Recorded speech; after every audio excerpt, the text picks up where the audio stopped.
మీరు ఇప్పుడు 50 సంవత్సరాలు భక్తి మార్గంలో ఉన్నారు కదా! రోజు జపం చేస్తుర్రు, నియమాలు పాటిస్తుర్రు. అట్లనే ఇప్పుడు తెలంగాణ అండ్ ఆంధ్రప్రదేశ్‌లో కలిపి దాదాపు ఒక ఏ ఆహ్, 2 రాష్ట్రాలు కలిపి గృహస్థ భక్తులు దాదాపు ఒక 5,00,00,000 మంది కూడా 5,00,00,000 మందికి పైనుంటారు గృహస్థ భక్తులు. ఈ 5,00,00,000 మంది కూడా మీ లెక్కనే జపం చేసుకుంటా, నియమాలు పాటిస్తే ఇప్పుడు ఈ భూప్రపంచమే భగవద్ధామం అయిపోతదిగా అప్పుడు. చెప్తాము, చెప్పేది వాళ్ళు రావాలి కదా. చెప్తారు అన్ని అప్పుడు ఈ భూలోకమే భగవద్ధామం అయిపోతదిగా. అయ్యింది. ఇప్పటికి చాలా మంది జపం చేస్తుండ్రు, కానీ ఇంకా చేయాలన్నది మనం కూడా మన కోరిక. వాళ్ళు కూడా నిన్న ఒక భక్తురాలు నన్ను అడుగుతున్నది ఏంటంటే, మేము ఇంట్లో ఉన్న వాళ్ళము ఇల్లు కూడా చూసుకోవాలి, మళ్ళీ అరకిన జపం కూడా చేయాలి, ఇవన్నీ బాధ్యతలు విడిచిపెట్టి మీ మాదిరిగా సంపూర్ణంగా భగవంతుని శరణాగతి పొందాలంటే కష్టం కదా అని అడుగుతున్నది. అయితే ఇప్పుడు భగవంతుడు మనకు తండ్రి కదా, సమస్త మానవులకు, భక్తులకు, సాధు జీవాలకు తండ్రి భగవంతుడే. ఇప్పుడు భగవంతుడు ఏం చెప్తుండు, నువ్వు నా నామస్మరణ చేయి, నీ యోగక్షేమాలు అన్నీ చూసుకుంటా అంటుండు కదా, శాస్త్రాలలో ఇచ్చిండు కదా, భగవద్గీతలు చెప్పిండు కదా. మరి మీరు ఇప్పుడు 50 సంవత్సరాల భక్తి మార్గంలో మీ యోగక్షేమాలు చూసుకుంటుండా భగవంతుడు? మీ యోగక్షేమాలు అన్ని రకాలుగా భగవంతుడు చూసుకుంటుండా? మరి మిమ్మల్ని చూసుకున్నట్టు తెలంగాణ ప్రజలను, ఆంధ్రప్రదేశ్ గృహస్థ భక్తులను కూడా చూసుకుంటాడు కదా. మీరే కదా ఎగ్జాంపుల్. ఇప్పుడు మీరే కదా ఆదర్శం, ఇక్కడ ఎదురుగా కనపడుతున్నారు కదా. చూసుకుంటారు, కానీ లోపలకు అంత విశ్వాసం ఉండదు. విశ్వాసం చాలా ముఖ్యం. విశ్వాసం అనేది, నమ్మకం అనేది ఉండాలి. నమ్మకం అనేది వాళ్ళకు ఉండదు. అందరూ భగవంతుని మీదనే ఆధారపడితే చేసే పనులు ఎవరు చేయాలి అంటున్నారు, నన్ను అడుగుతున్నారు. అయితే మనకు శాస్త్రాలలో ఏమున్నది, ఇప్పుడు ఈ భూలోకం పైన జన్మ తీసుకున్న వాళ్ళు చేస్తే భౌతికపరమైన కర్మలు చేయాలి, లేదా ఆధ్యాత్మికపరమైన కర్మలు చేయాలి. నువ్వు భౌతిక కర్మలు చేస్తే మాయాదేవికి సేవ చేయాల్సి వస్తుంది. ఆధ్యాత్మిక కర్మలు అంటే భగవంతునికి సంబంధించిన సేవలు. మరి ఏది ఉత్తమమైనది ఇందులో? చాలా ముఖ్యమైనది అంటే మనిషి శరీరము కొద్ది కాలమే ఉంటుంది కాబట్టి ఈ ఉన్న కాలంలోనే మనం సద్వినియోగం చేయాలి అనుకుంటే భగవంతుడు చెప్పినట్టు చేయడం అనేది చాలా ముఖ్యము. దాన్ని మనము పక్కన పెట్టి మన కోరికలు, మన ఇది విషయాల మీద, భౌతిక విషయాల మీద మన మనసును కేంద్రీకరించినట్టయితే భగవంతుడు చెప్పిన దాన్ని మనము లాభాన్ని పొడగొట్టుకుంటాము.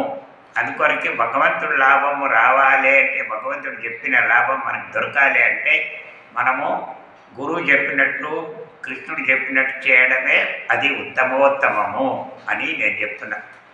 అయితే ఇప్పుడు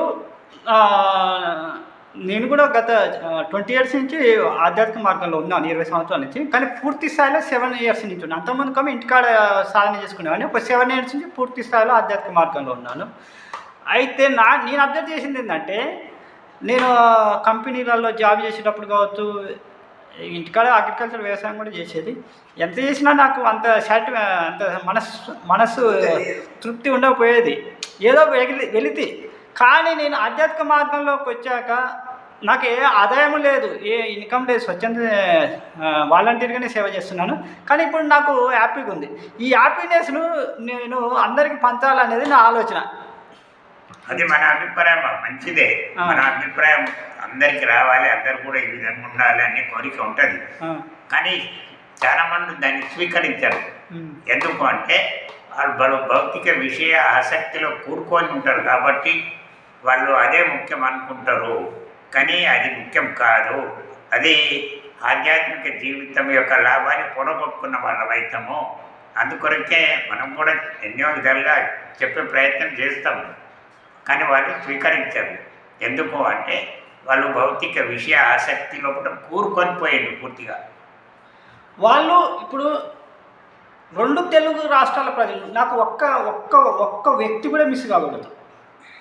ఒక్క గృహస్థ భక్తులు కానీ, ఒక బ్రహ్మచారి భక్తి కానీ, మొత్తం ఎంతమంది ఉన్నారో అంతమందిని నేను భక్తి మార్గంలో తీసుకురావాలని భగవంతుడిని ప్రార్థిస్తున్నా రోజు. దానికోసం నేనేం చేయాలి? మనము ఇక చేసే ప్రయత్నం అయితే చేయాల్సిందే. ఇప్పుడు ఈ శరీరం భగవంతునికి ఇచ్చేసిన ఈ శరీరాన్ని పుష్కలంగా వాడుకో. రెండు తెలుగు రాష్ట్రాల ప్రజలను అట్లా పోయే శరీరం అందరికి తెలిసింది పోతుందని. అయినా కానీ ఎక్కువ జనము ఆ శరీరం యొక్క భావన దిక్కి అది మొగ్గు చూపిస్తారు. అందరూ కమర్షియల్గా తయారయ్యారు కదా. కమర్షియల్గా మొత్తం డబ్బులు వ్యామోహం, బంగారం వ్యామోహంలో. ఇప్పుడు ఒక కుటుంబం ఉంటుంది, అందులో ఒక ఇంట్లో 10 మంది సంతానం ఉంటారు. తల్లి మీద కొడుకు నమ్మకం, కొడుకు మీద తల్లికి నమ్మకూడదు, ఒకరి మీద ఒకరు నమ్మకలేదు. ఇది ఇవన్నీ చూసిన నేను దగ్గర చూసి ఏంటి ఇది మరింత దారుణంగా అయిపోయారు జనాలు. అవి వీళ్ళ కోసం ఏదో ఒకటి చేయాలి నేను అని భక్తి మార్గంలోకి వచ్చాను నేను. అది మంచిదే అందరికీ. ఇప్పుడు మాకు కూడా అదే ఇష్టం ఉన్నది, కానీ చెప్పినప్పుడు వాళ్ళు వినకపోయినప్పుడు మరి కమర్షియల్గా తయారైపోయారు జనాలు. ప్రతి దాంట్లోనూ డబ్బులు చూస్తున్నారు. అట్లా కాకుండా ప్రతి దాంట్లోని భగవంతుడిని చూసినాం అనుకో, అప్పుడు హ్యాపీనెస్ ఉంటుంది కదా. అందరు ప్రతి ఒక్కరూ హ్యాపీగా ఉంటారు. కానీ అది భగవంతుని మీద చాలా మందికి నమ్మకం ఉండదు, నమ్మకం లేదు కూడా. చాలా మందికి ఉండదు నమ్మకం లేదు. భగవంతుని మీద నమ్మకం ఉన్నోడు తప్పకుండా భక్తి మార్గం దిక్కు మొగ్గు చూపిస్తాడు తప్పకుండా, దాంట్లో సందేహం లేదు. కానీ చాలా మందికి డబ్బు కావాలి, మా కోరికలు నెరవేరాలంటే ఇది కావాలంటే మన కోరిక అనే దాని మీదనే ఉన్నది లోకం అంతా. అయితే ఇది మన ఆలోచన. ప్రభుజీ గారు మీలాంటి సీనియర్లు, దాదాపు మీలాంటి సీనియర్లతోటి ఇట్లాంటి ఇష్టాగోష్ఠి కార్యక్రమం పెడితే జనాలలో కొంచెం అవేర్నెస్ వస్తుంది. మీలాంటి పెద్దవాళ్ళ సలహాలు కూడా జనాలు స్వీకరిస్తారనే ఆలోచన నేను ఇంటర్వ్యూ తీసుకుంటున్నాను. ప్రజలకు మీరు పవర్ఫుల్గా కొన్ని వర్డ్స్ చెప్పండి.